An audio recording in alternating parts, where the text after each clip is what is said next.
I don't understand what happened this entire chapter.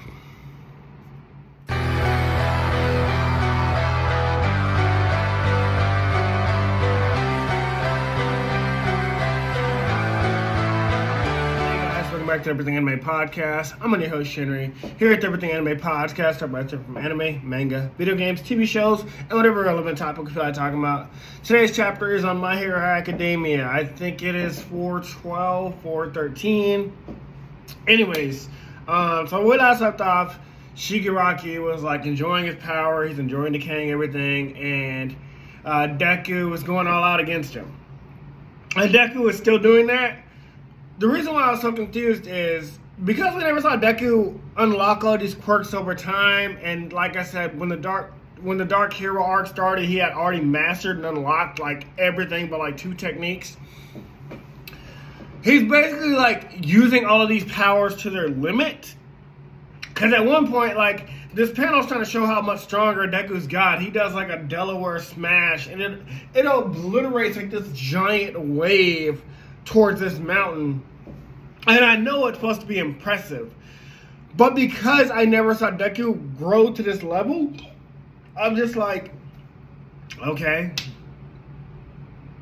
what's the difference between Goku's Kamehameha and his Kamehameha when it's even bigger?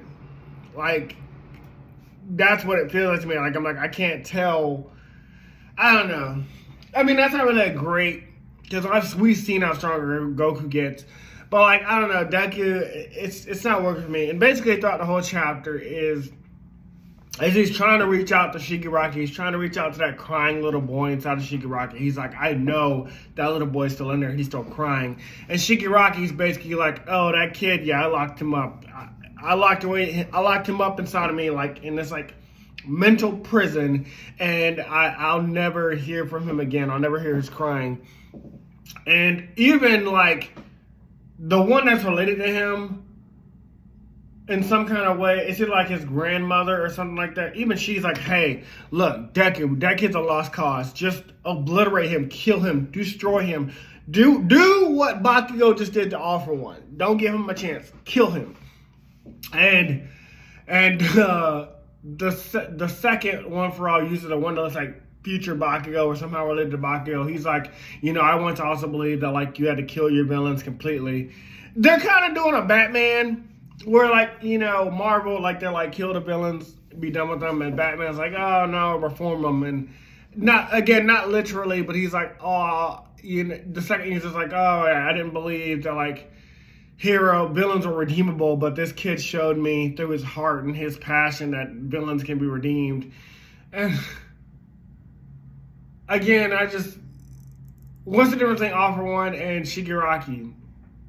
Shigaraki is way more dangerous. His power is way more dangerous. And I know this is coming, but, like, again, villains just need to be villains. They don't always have to have a tragic backstory. And even if they do have a tragic backstory, they can still just be a villain. They don't have to be redeemed.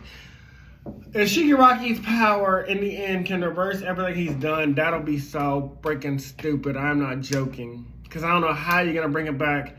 And then I'll bring him back to the good side, and then, like, everything's gonna be like, oh yeah, you kill all these people, you cause all this destruction, you're free to walk away. Was he gonna go to prison for the rest of his life? Like, the hell? I don't know. But it ends with them saying something like, it's time to say goodbye to One For All for good. I don't know if that means, like, they're gonna give Deku all of their powers permanently, or if, like, Deku's about to lose all his powers. Because we know at the end, Deku's going to become the world's greatest hero. He says that at the beginning of every episode. This is a story about how I became the world's greatest hero. Or the world's strongest hero. Whatever he says. So that tells you automatically Deku's not going to die this battle. Because it already, from episode 1, it told you that Deku was going to survive. It told you Deku was going to be the best. So I don't know where this is going. But yeah, it's hard to understand how strong Deku is, because he's using all these powers that we've never seen, like, fully fleshed out. It happened in the Dark Hero arc, and then we went into the war immediately after. So there's been no, like, build up, no training, no time to get used to these powers. It's literally just been Dark Hero arc, war. Or, sorry, Dark Hero arc, suspecting somebody's a traitor, and then war. We haven't had time to see what he could really do. So yeah, this chapter, it just felt like things were just happening and happening. And I didn't really have much else to say, so this is probably the shortest My Hero Academia video I'm going to ever do. But yeah, I'm not going to drag this out. If you haven't seen the previous video, I am working on Prince of Persia: The Lost Crown today. I'm going to do a first impressions video. I'll probably play about 2 hours of it just to get a good idea about it, and then I'll give you my thoughts on that video. Trying to have that out today. I am doing 4 videos today, so I'm going to see how much I can get done. Anyways, guys, that's all from now. We're going to talk to you guys in the next video. Bye. Hey guys, this video was sponsored by me, the author of the Shinry series, the Chronicles of Wayne, and Monsterverse. So I figured I'd do this outro a little bit different by showing you guys what you guys will be checking out. So, the Shinry series starts with Book 1, Shobu Samurai Project Aryoku. 10 years after the death of his parents, Shobu Samurai returns home seeking vengeance, but instead faces the choice to save his home from shadow creatures, blood beasts, and an organization once thought dead. Shinry's Shobu Samurai starts at $9.99. And if you love anime, manga, Naruto, One Piece, Bleach, Yu Yu Hakusho, Fairy Tail, Shaman King, Rave Master, Zatch Bell, anything like that, the Shinry series is definitely the series for you. You'll definitely want to check it out. The Sword of Light is probably the thickest one so far. And then these books are 2. This is Enter the Dread Zone Tournament. And the series original ending, Arado, the Legendary Conjuring Master. So, and I'll just show you guys some of the covers.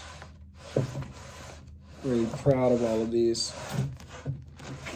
But I hope you guys check it out. If you don't like that, I also have the current published books for the Chronicles of Wayne, Love Be Damned, Cotton Candy, Full Moons, Fabled Lovers, A Cursed Virgin's Bite. If You Go Where Monsters Dance, Red will Reign Over Your House. Love Be Damned. Now, the Chronicles of Wayne is about a geeky guy, or a nerdy guy in high school. His senior year, he has a crush on the hottest guy in school, because of course he does. He's only got one best friend, and her name is Barb. Well, the hottest guy in school turns out to be a werewolf. And to make the story more interesting, he bites Wayne and turns Wayne into the first ever wolfman in the last 10 years. And because of that, it was also a sacred law that wolfmen should never be created. I don't want to get into too much of the Chronicles of Wayne without spoiling it, but I can tell you it's very short. This one sells for $6.99, and Love Be Caged right after it. The ending of this trilogy, Love Be Liberated, comes out in October. So I'm going to definitely do a more full in-depth review of this one. But yeah, it's an LGBT fantasy fiction story about werewolves, vampires, white witches, a dark warlock, and, well, many, many more surprises to come. So if you guys like to read, I definitely recommend. These are all the books so far in the Shinry series, except for Shinry's Beginning. I do have that one, but it's just not here with me. But yeah, I appreciate a like, support, or just a review on Amazon. Either way, thank you guys for watching. I hope you guys have a great day.